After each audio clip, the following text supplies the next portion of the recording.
AS projector Mark 20 and its ammunition provide a means for bombing a submerged enemy U-boat while still at an appreciable range and usually while sound contact still obtained, thus permitting more accurate estimate of target position at time of firing than is possible with the astern drop depth charge pattern. The AS projector, commonly called the Mousetrap, fires self-propelled projectiles which explode underwater upon impact.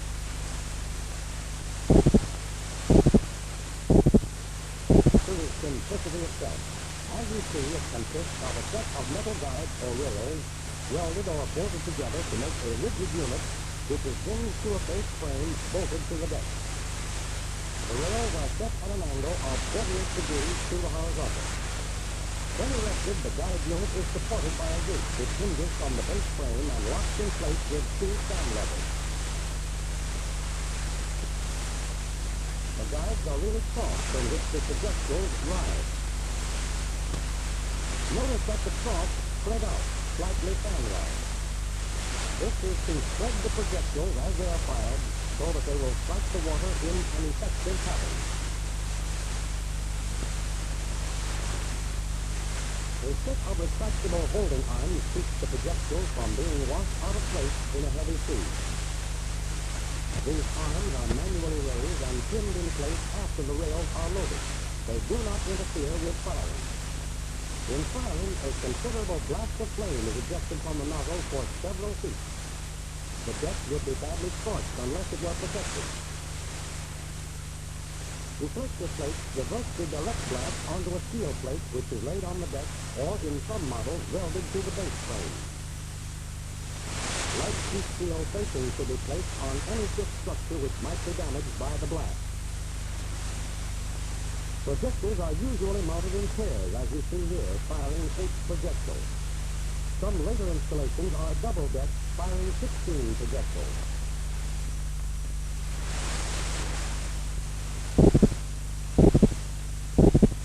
Mousetrap projectile fires without recoil like a 4th of July skyrocket, travels 8 seconds in the air, dives into the water, and explodes upon contact with anything hard like a submarine. If one is exploded on contact, some of the others, and in some cases all the others in the pattern, may explode by countermining. There are 2 main parts to the projectile: the motor tail and the bomb body. In the nose of the body is the fuse. Attached to the motor tail are 2 tail rings. These stabilize the projectile in its flight through the air and its sinking in the water. When on the rails, the tail rings make the electrical contact through which the projectile is fired.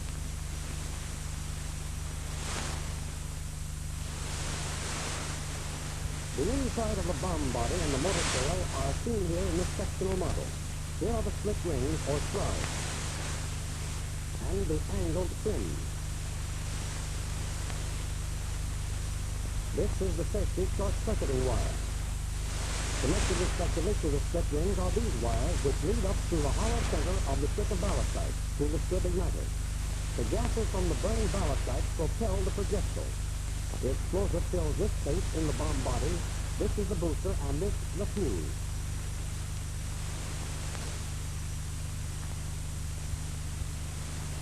Impact, even on the steep side of a submarine, will cause explosion.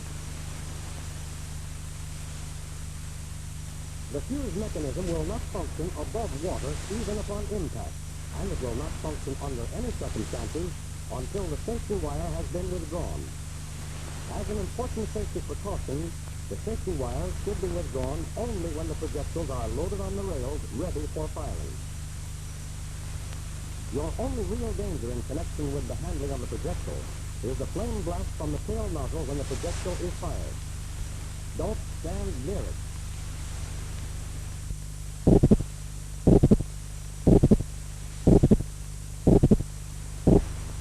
Ammunition is received unassembled. It should be stored below in this form. Sufficient ammunition should be assembled to keep the ready boxes filled. First, remove the packing piece. Insert the booster, then the fuse.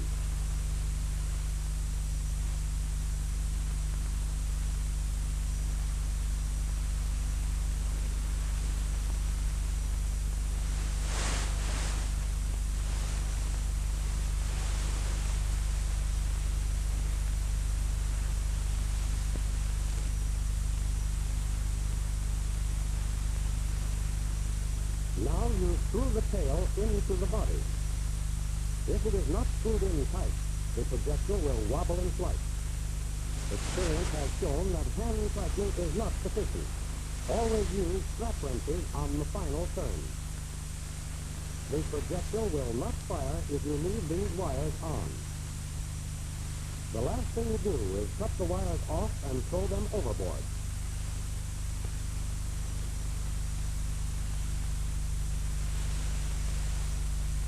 The projectile, now fully assembled, is placed in the ready box. Keep the boxes full. You never know when you may have to repeat a test. In high temperatures, protect the projectile from the direct rays of the sun. Extreme heat reduces the power of the propellant. Projectiles must not be fired at a temperature above 125 degrees or below 20 degrees Fahrenheit.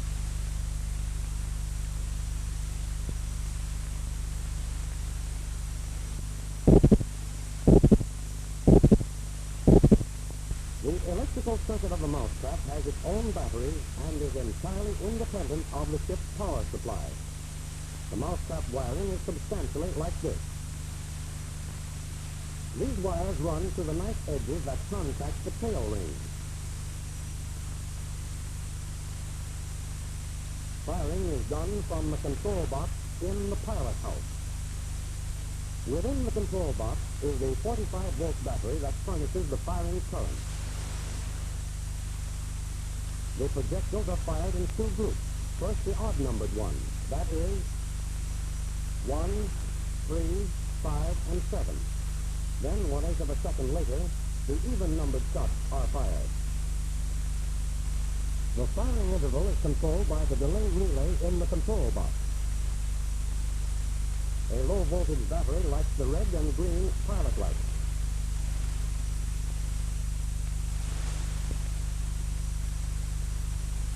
This toggle cuts out the port rail. This, the starboard rail. Thus, either bank may be fired independently of the other. With the safety plug out, the green light goes on when the main power switch is closed. This switch should be turned on at the time the order to load is given, but not unless the gun captain has the safety plug in his hand. Notice that all wiring between the control box and the rails passes through the safety box. Firing cannot take place until after the gun captain inserts the safety plug. When the safety plug is inserted, the red light goes on. This tells the conning officer that the rails are loaded and that the men are clear of the forecastle. He can fire when ready. Pressing this button closes the circuit and fires the projectile.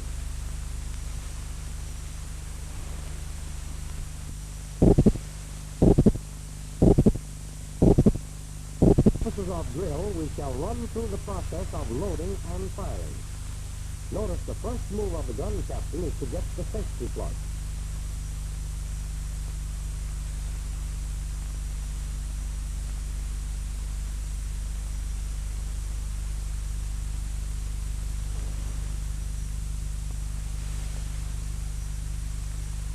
Each man has his job.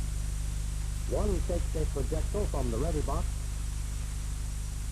and passes it to the loader, who places it in position.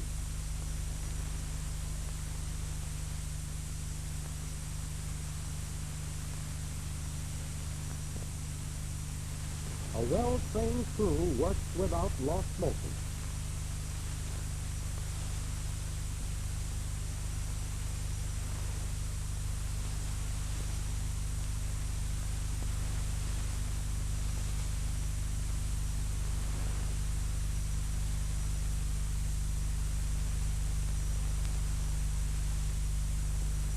Loading is complete. The gun captain strikes along the tails to make sure they are properly aligned. Now he withdraws the safety wires and keeps them.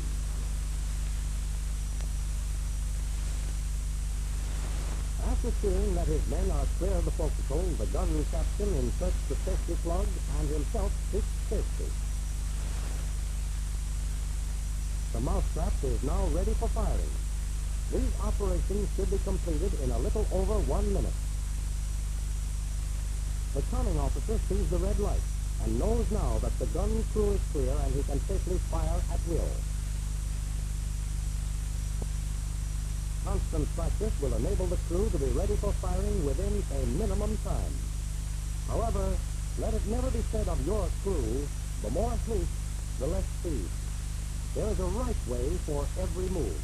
The wrong way spells danger or delay. The gun captain must not wait until the last minute to get the safety plug.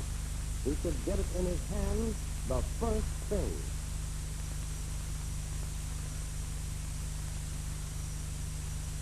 Projectiles should be passed so they can be placed without reversing the grip, not like this. We cannot quickly place it on the rail.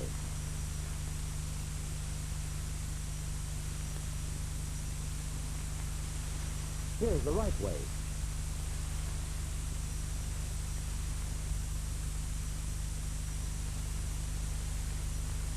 The loader should not receive the projectile cradled and with his hand a hold of the motor tail. This makes placement awkward.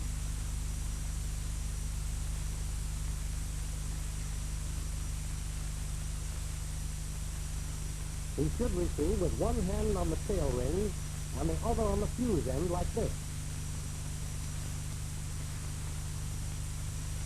This may look like the right way, but it's wrong in one detail.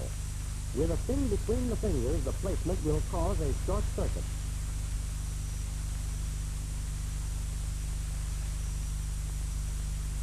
Observe how the correct hand hold with all fingers between two fins will make correct placement certain.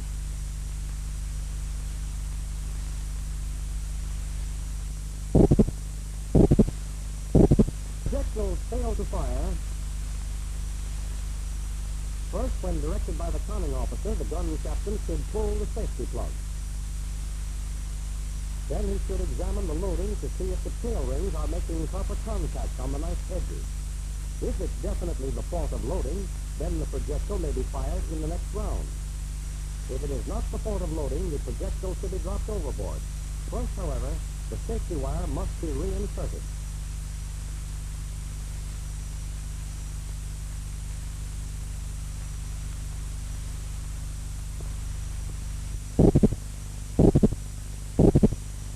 Ammunition, like any other, is subject to range variations due to variations in temperature, weight of projectile, and weight of charge.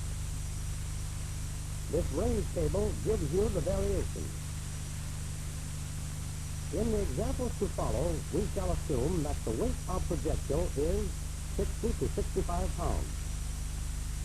Weight of propellant, 1.43 to 1.55 pounds. And temperature, 70 degrees Fahrenheit.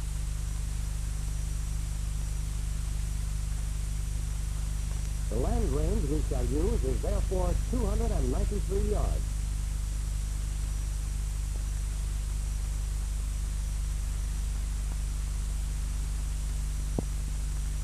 The projectile, if fired from a stationary ship, will follow this path in its flight.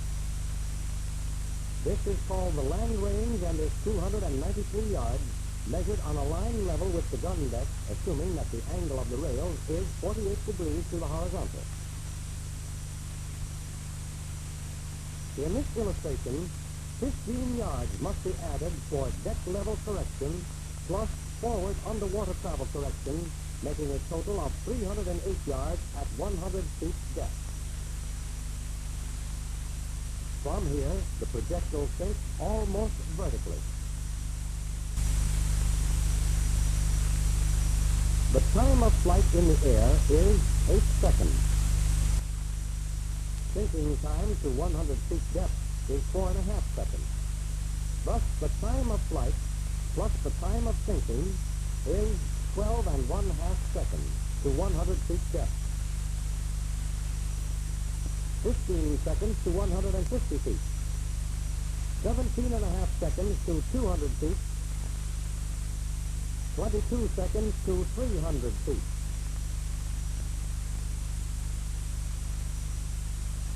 Looking down from above, you see how the divergent rails cause the projectiles to spread out fanwise as they travel through the air. They sink about 7 yards apart on a line about 50 yards long. This is the pattern. If the target is broadside to you, the hitting width is narrow, and your estimate of target range must be accurate in order to make a hit. Remember, the bombs explode only upon contact. If you estimate the target's position as here, when he's actually here or here, you will miss. If the target is heading toward you or away, your chances of hitting are improved because the hitting width is wide.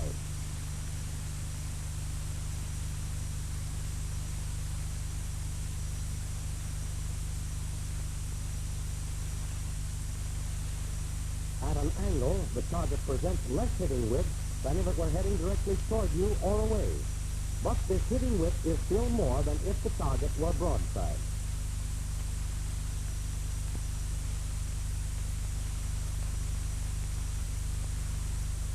The double-deck mousetrap will fire a double pattern and improve the hitting probability.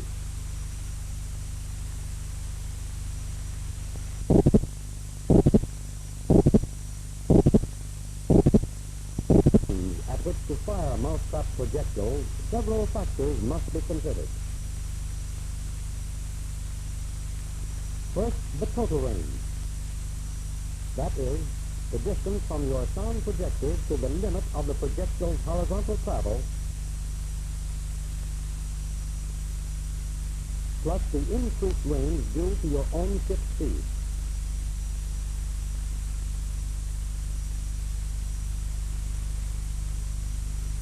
Second, the sonic range.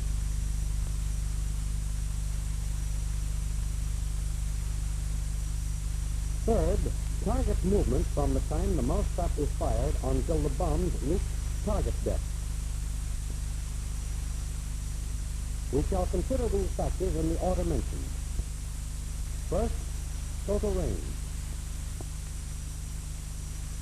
Since target range is estimated by the time it takes the sound wave to reach the target and return to the projector, we must consider the location of the sound projector.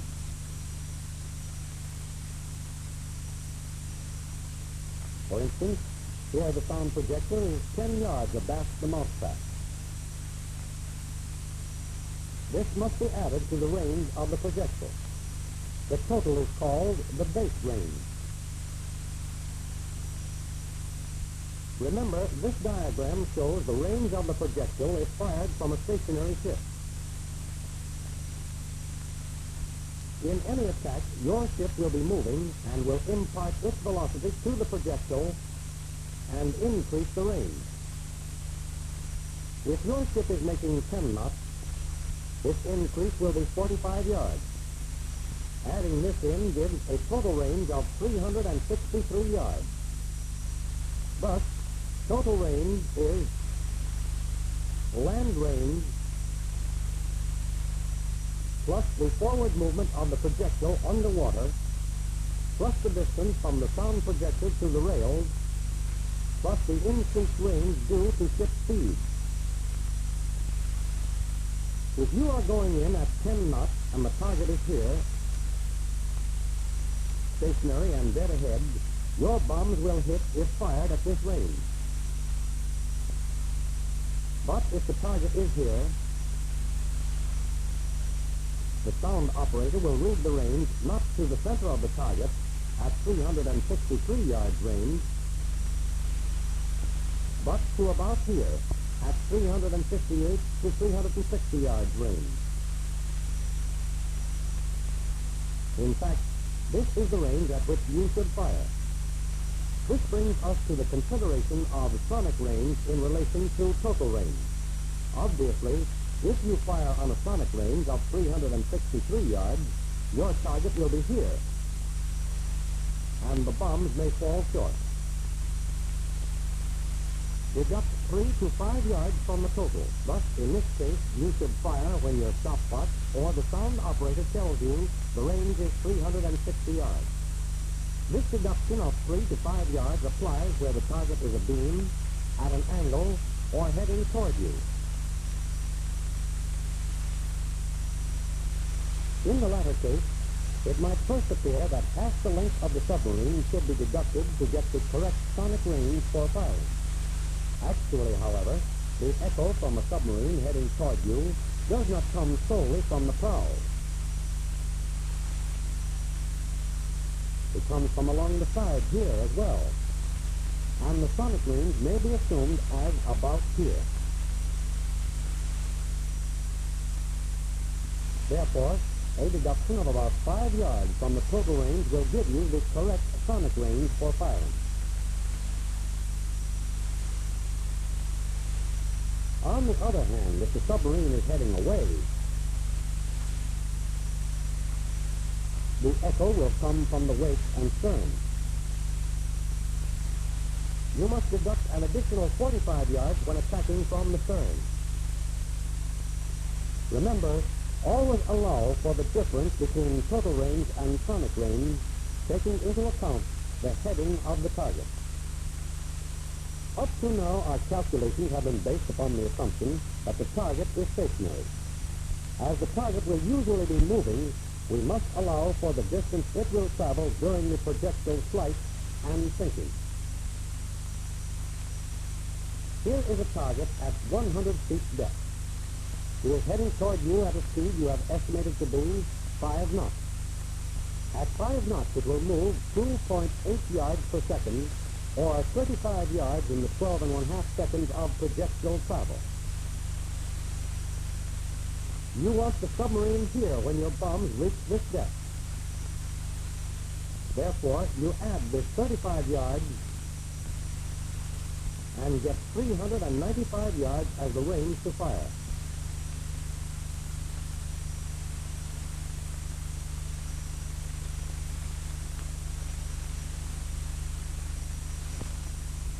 The Mousetrap projectile sinks much more rapidly than the stern drop depth charge. This illustration shows the comparative sinking rate.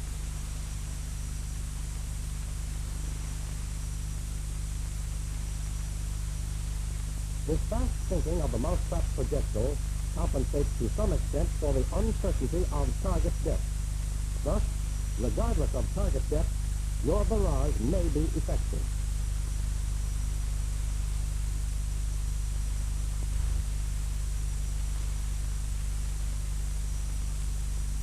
But a slight error in your range calculations might permit the target to run through the path of the barrage and escape unhurt.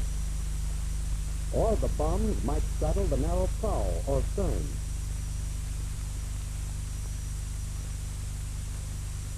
As you see, an estimate of target depth alone is not sufficient. It must be related to the speed at which it is moving and to its position. That is, whether it is broadside, or heading toward you or away, directly or at an angle.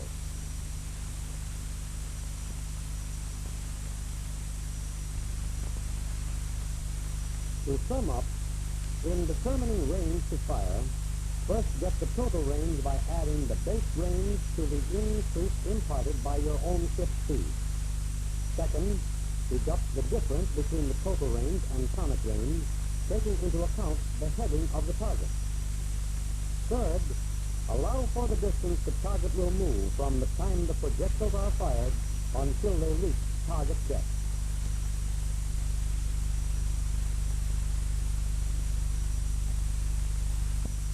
Here are some examples. For these illustrations, we shall assume that the projector is under the mousetrap here. Ship speed is 10 knots. Total range, 353 yards. The target here is broadside. Range rate is 10 knots, and as that is your ship speed, you know the target is broadside. You will fire at 350 yards range.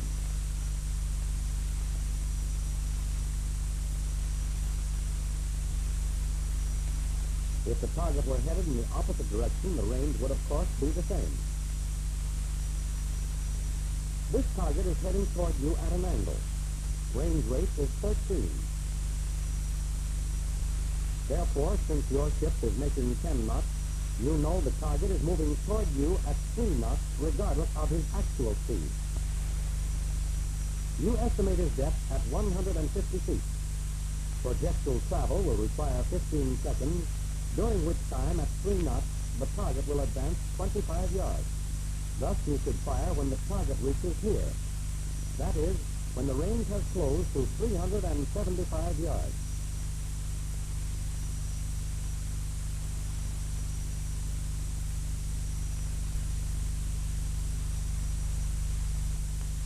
If the submarine is heading toward you, and the range rate is 16 knots, you know he is moving toward you at 6 knots.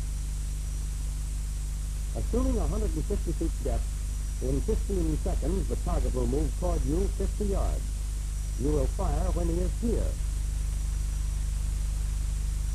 When the range has closed to 400 yards.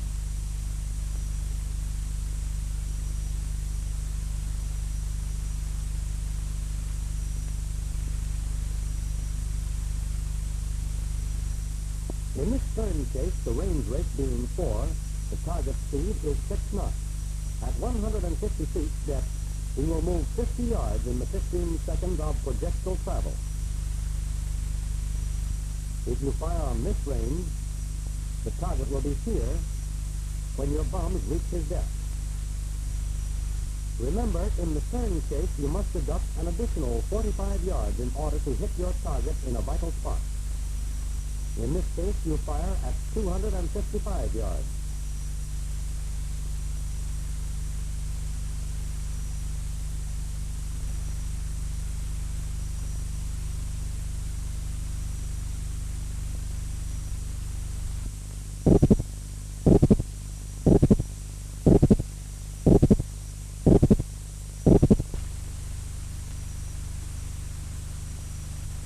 Tactics to be employed with the Mousetrap are the same as with the depth charge, from contact until range is close to about 900 yards.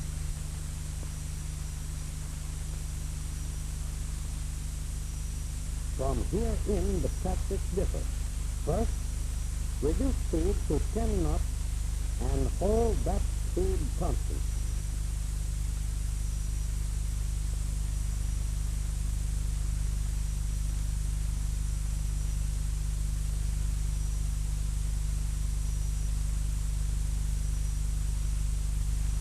At high speed, you have little time in which to make calculations. Then, too, there is more danger of overshooting or undershooting.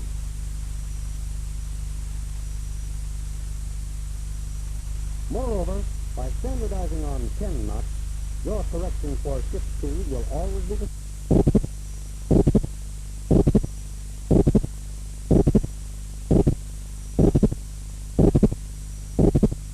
same, and your estimate of time to close the range will be simplified. Second, make sure the sound operator is crossing the target properly and is getting bearings on the leading edge.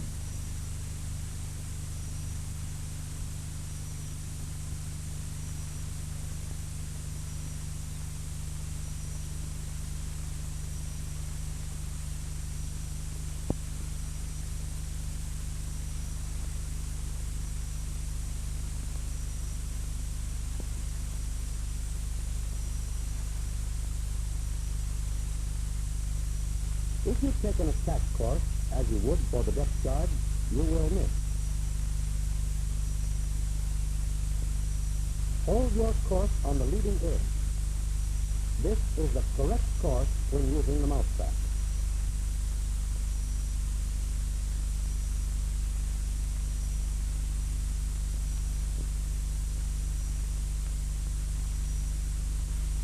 Fourth, fire on an even keel. Or if the ship is rolling badly, fire just before the ship returns to an even keel. Fifth, in any attack, use the stopwatch as you do in the depth charge attack, but keep it running while the bombs are sinking. If a detonation is heard, You can, by climbing it, estimate target depth. This information will be of great value in subsequent attacks, either by mousetrap or depth charge. 6. Since mousetrap attacks create very little disturbance in the water, it is advisable to repeat them as long as conditions permit before resorting to a stern drop depth charge attack.